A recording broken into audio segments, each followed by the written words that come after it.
Hai teman, selamat datang di channel Sekate New. Jangan lupa pada teman-teman untuk like, komen, dan subscribe supaya tidak ketinggalan update dari channel ini. Mimin ucapkan terima kasih. Selamat menyaksikan. Terpaksa menikahi Pak Ustadz season 3 bab 34. Setelah seminggu keluar dari rumah sakit, Rafael memutuskan untuk kembali kuliah, meski kondisi tangan dan kepalanya belum pulih 100%. Ia merasa bosan terus-terusan di rumah, apalagi seharian tidak melakukan kegiatan apapun selain membaca buku dan juga menonton televisi. Ia berangkat menggunakan angkutan umum. Untuk pertama kalinya, seorang Rafael melakukan itu. Ia hanya mencoba untuk hidup mandiri dan tidak merepotkan orang lain. Sebenarnya Bu Yuni sudah melarang Rafael untuk pergi, tapi lelaki itu berkeras. Akhirnya sang ibu mengizinkan, meski tetap was-was. Kiri bang, angkutan umum itu berhenti di depan kampus. Rafael turun dan langsung ditatap oleh beberapa orang yang kaget. Kaget, heran, juga terpesona melihat sosok Rafael. Kaget karena lelaki itu menaiki angkutan umum dengan kondisi bagian kepala masih diperban. Heran karena seorang pangeran kampus mau berdesakan dengan orang lain di angkutan umum. Padahal jika mau, Rafael tinggal meminta siapapun untuk datang menjemput, tapi ia tidak melakukannya. Bisik-bisik mulai terdengar saat Rafael berjalan melewati gerbang kampus. Ia sama sekali tidak menghiraukan mereka. Tujuannya bukan lagi ke tempat nongkrong, melainkan langsung ke kelasnya. Bro, kenapa lo nggak bilang-bilang kalau mau ke kampus? Gue kan bisa jemput, ujar Derry, yang kaget karena kedatangan Rafael. Gue bukan anak kecil, gue bisa ke kampus sendiri.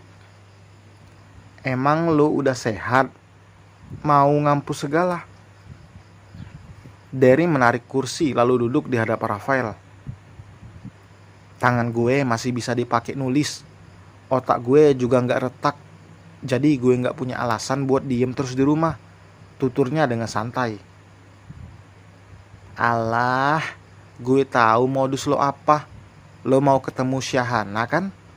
Dari kemarin gue juga jarang lihat dia sih. Kampus luas, kalau nggak lo cari pasti nggak bakal ketemu. Paling kalau nggak dicari, ketemu cuma karena kebetulan doang.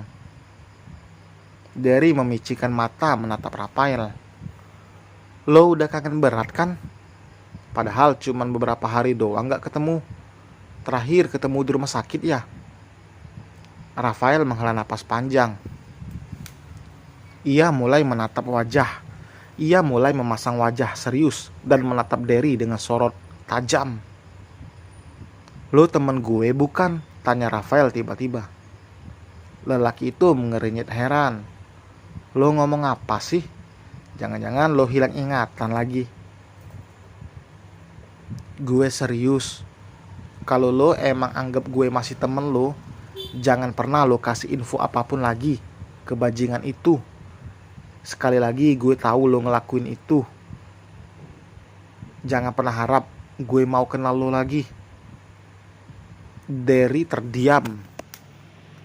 Ia tahu Rafael sangat marah karena Derry memberitahu ayahnya soal kondisi lelaki itu. Memang seharusnya Derry tidak usah ikut campur dalam urusan keluarga Rafael. Bertahun-tahun berteman dengan lelaki itu, seharusnya Derry tahu Rafael sangat benci jika bertemu dengan ayahnya. Rasa benci dalam dada lelaki itu seperti batu yang kokoh, sulit untuk dihancurkan. Kebenciannya seolah mendarah daging, sulit untuk dilepaskan. Bisa dibayangkan betapa hancur dan sakit hati lelaki itu sampai ia sangat trauma dan membenci ayahnya sendiri. Sorry, gue janji gak bakalan lagi kasih info apa-apa ke bokap lo. Dia bukan bokap gue. Garang Rafael, rahangnya mengeras, tangannya mengepal hingga buku Jari lelaki itu memutih. Derry tidak lagi memperpanjang pembicaraan karena ia tahu Rafael sedang tidak mood, yang tidak baik setelah membicarakan soal ayahnya.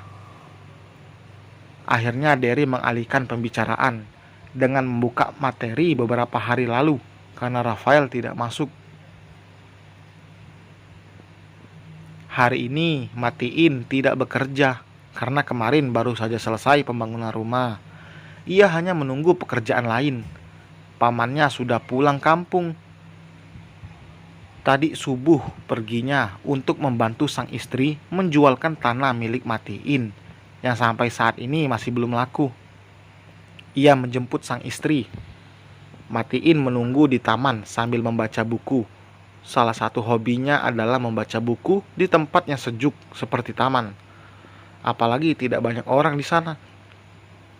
Sebuah tangan menutup mata Matiin, membuat lelaki itu mengulas senyum simpul. Suaranya yang lembut. Ia menyentuh tangan halus itu. Terdengar suara yang lembut mengucap salam, membuat jantung Matiin langsung berdebar-debar. "Udah lama nungguinnya?" tanya Hana lalu beralih duduk di sebelah Matiin dan mencium tangan lelaki itu dengan takzim.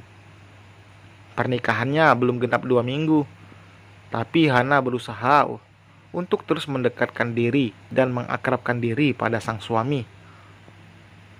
"Enggak, baru 2 jam kok," jawab Matiin. Bibir Hana mengerucut, membuat Matiin gemas ingin mencubit pipinya, tapi mencoba ia tahan. Tidak seperti Hana yang sudah mulai terbiasa, Matiin terkadang masih canggung juga. Hana bukan agresif, tapi ia menuruti apa yang dikatakan oleh ibunya. Alika dengan cerewet selalu memberikan ceramah setiap harinya pada sang anak agar bisa bersikap lembut dan manis bersama Matiin. 2 jam itu lama, Mas. Menunggu bidadari secantik kamu 2 jam itu gak lama. Wajah Hana langsung merah merona. "Mas belajar gombal dari mana? Perasaan kemarin-kemarin biasa aja." "Tadi saya dengar dari pasangan sebelah, jadi saya ikutin aja," seletuk Matiin dengan senyum lebar yang memperlihatkan gigi putihnya. "Mas nguping?" Matiin menggelengkan kepalanya. "Bukan nguping, tapi telinga saya gak sengaja dengar," kilahnya. "Kalau mau romantis, belajar dari Abi," bisik Hana sambil tertawa geli. Sebelah alis Matiin terangkat. "Abi?" "Iya, Abi. Abi Syafiq. Kalau Abi jagonya. Soalnya kalau udah dikasih yang romantis-romantis, Umi langsung cerita," terang Hana. Alika dan anak-anaknya memang tidak seperti pasangan ibu dan anak, tapi lebih seperti bestie. Tapi tentu Alika tidak akan pernah membuka kekurangan suaminya. Ia hanya menceritakan semua hal baik tentang lelaki itu. "Jadi kamu sukanya romantis gitu?" tanya Matiin. Ia tentu harus tahu apa saja yang disukai dan tidak disukai istrinya. "Enggak juga." "Terus apa yang paling kamu suka?" "Mas Matiin," jawabnya dengan senyum yang ditahan. Ia juga sebenarnya malu mengatakan itu, tapi mulutnya refleks bicara. Inilah didikan Umi Alika. Anaknya yang semula pendiam, kini berubah setelah menikah. Alika mengajarkan itu pada Hana, agar ada bumbu di dalam pernikahan Hana dan Matiin. Apalagi pernikahan mereka baru seumur jagung. Safa saja tidak diberikan pelajaran tambahan seperti ini oleh sang ibu. Karena menurut Alika, ilmunya akan diberikan saat anak-anak sudah menikah.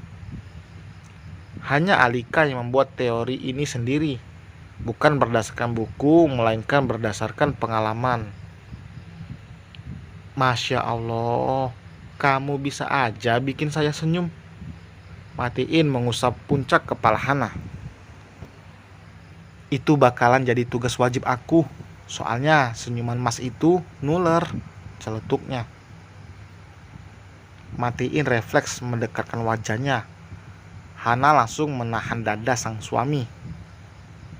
Mas, ini di taman, bisik Hana. Matiin sadar, lalu menggeser duduknya menjauh. Astagfirullah, ia mengusap wajahnya. Hana menertawakan tingkah Matiin yang menggemaskan itu. Ia tidak menyangka menikah akan sebahagia ini. Mungkin sekarang mereka masih mencicipi manisnya madu, sebelum nanti merasakan bagaimana pahitnya empedu. Roda kehidupan terus berputar. Tidak akan selamanya bahagia, pun tidak akan selamanya sengsara. Dan selesai teman, terima kasih telah mendengarkan. Jangan lupa ya, subscribe bagi yang belum subscribe, supaya Mimin semangat. Jangan lupa juga komentar ya. Sampai berjumpa di bab berikutnya. Bye.